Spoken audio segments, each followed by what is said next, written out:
আপনি এই অ্যাক্টিভিজম আপনার কাজের মাধ্যমে অনেক সময় অনেক কিছু প্রতিবাদ করেছেন, কখনো কি কোনো থ্রেটের শিকার হয়েছেন? এইটা তো কয়েক হাজার, এটা তো কোনো ঘটনা না। সো এটা ডিল করেন কিভাবে? এটা ডিল করি এখন ইয়া করি, মানে আমার কাছে এটা কাইন্ড অফ ফানি থিং লাগে আর কি। এখন ধরেন এখন আমি যদি প্রতিদিন ভয় পেতে থাকি যে আমাকে তো ডেইলি 100টা করে খুন করে ফেলবে, পাড়িয়ে মেরে ফেলবে যে বলছে, কিন্তু দেখেন মানে যে জায়গায় আসলে প্রশ্নটা থাকে, যে কারণে আমার আসলে প্রশ্নটা করা, ওসমান হাদিকেও কিন্তু হচ্ছে এরকম অনেক থ্রেট করা হয়েছিল এবং সেও কিন্তু এভাবেই লাইটলি নিয়েছিল। আমি শুনেন, আমি লাইটলি নিয়ে, আমি যদি লাইটলি না নিই আমি কি করতে পারবো? আমি কি একটা অস্ত্র নিব? অস্ত্র নেওয়ার ক্ষমতা কি সব প্রত্যেকটা মানুষ অর্থনৈতিকভাবে থাকে? সে প্রত্যেকটা মানুষ কিভাবে থাকে? তাহলে কি করবো? বডিগার্ড নিব? তাহলে আমার কথা হলো রাষ্ট্রের কাজ কি?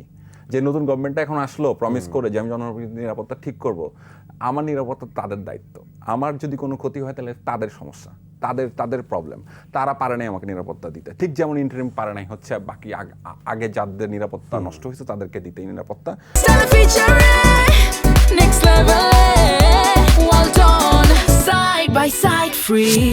ঠিক তেমন আজকে যদি আমার নিরাপত্তা নষ্ট হয় বা আমার মতো আরো কারো নিরাপত্তা নষ্ট হয় বা নিরাপত্তা বিনষ্ট হয়, তাহলে বুঝতে হবে এটা এই সরকারের ব্যর্থতা। যেটা আপনাদেরকে এটা এনশিওর করতে হবে যে আপনাদের এখানে পক্ষ বিপক্ষ প্রত্যেকটা জায়গায় যেন ঠিক থাকে, সবাই যেন সঠিকভাবে নিরাপত্তাটা পায়। আমি শেষ একটা জিনিস আপনার কাছে জানতে চাইবো, আমাদের হাতে খুবই সময় কম, আমি 30 সেকেন্ডস আপনার কাছে একটা অ্যানসার জানতে চাচ্ছি।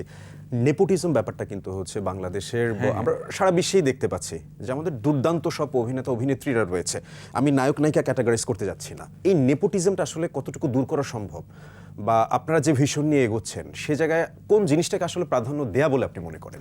নেপোটিজমটা দেখেন, nepotism is a part of the industry also. হ্যাঁ, আপনি যে ইন্ডাস্ট্রি যে কোনো সেক্টরে যান আপনি সবখানে দেখবেন যে একটা বড় বিজনেসম্যানের ছেলেই বিজনেসটা ধরে, মেয়েটাই বিজনেসটা ধরে। আপনি এটা শুধু মিডিয়ার মধ্যে না, সব জায়গায় আছে, প্রত্যেকটা জায়গায় মিডিয়ার ব্যাপারটা একটু চোখে লাগার ব্লাড লাইনে যেই লোকটা এটা তৈরি করলো, এম্পায়ারটা ক্রিয়েট করলো, সে আসলে চায় তার সন্তান পাক, এটা স্বাভাবিক। কিন্তু যোগ্যদেরও তো হচ্ছে আসলে, এখন যোগ্যতা থাকলে টিকে থাকবে, যোগ্যতা না থাকলে টিকে থাকবে না।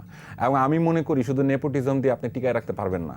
আপনার টিকায় রাখতে হলে ওই নেপোটিজমের ভেতরেও যদি কোনো কেউ টিকে আসে তাহলে তার ট্যালেন্ট থাকতে হবে। বন্যা ভাই, আমাদের হাতে আর সময় নেই।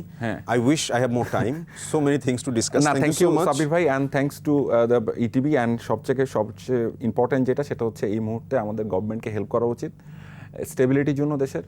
এবং গভর্নমেন্টকে বারবার অনুরোধ করবো আপনারা জননিরাপত্তায় আপনারা মনোযোগী হন। আপনারা বাংলাদেশের মানুষের, সাধারণ মানুষের দ্রব্যমূল্য যে বেড়ে যাচ্ছে এটাকে সেই জিনিসগুলো কন্ট্রোল করা উচিত। আর শুরুতেই যেমনটা বলছিলাম, একুশে টেলিভিশন আসলে হচ্ছে ওই প্রতিবাদটা করতে গিয়ে 2বার বন্ধ হয়েছে। আমাদের চেয়ারম্যান স্যার দীর্ঘ সময় কিন্তু আপনারা হচ্ছে জেল খেটেছেন শুধুমাত্র তারেক রহমানের একটা ভাষণ প্রচারের জন্য। সো সেই জায়গা থেকে আমরা চেষ্টা করে যাব জনগণের কথা বলতে, তাতে যত বাধাই আসুক। এবং আপনাকে অসংখ্য ধন্যবাদ আমাদের সাথে যুক্ত হওয়ার জন্য।